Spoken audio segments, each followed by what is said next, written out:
Il presidente della regione Nello Musumeci alla Borsa Internazionale del Turismo, la BIT, a Milano. Abbiamo tutti i numeri per poterlo fare, per fare del turismo un settore importante della nostra economia assieme all'agricoltura qualificata.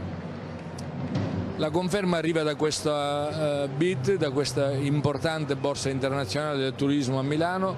dove lo stand della Sicilia allestito dalla regione è stato fra i più visitati. Gli indicatori dicono che gli stranieri hanno grande interesse verso la nostra isola,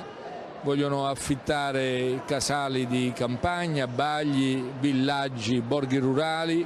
per trascorrere una vacanza silenziosa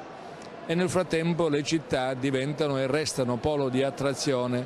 per le loro bellezze architettoniche e monumentali. Si aggiunga il segmento enogastronomico, per la cucina il turista spende in Sicilia quasi il 30% della spesa complessiva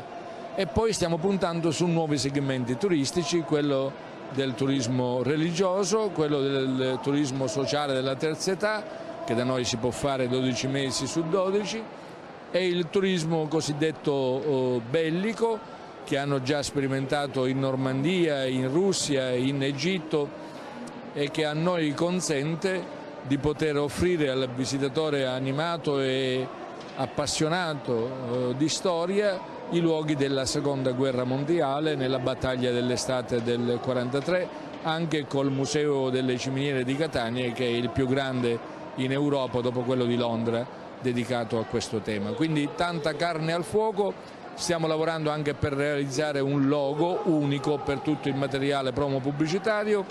ci affideremo alla fantasia dei ragazzi delle accademie di belle arti, insomma ci siamo insediati da qualche settimana, non ci mancano le idee, non ci manca l'entusiasmo, siamo consapevoli delle difficoltà che incontreremo,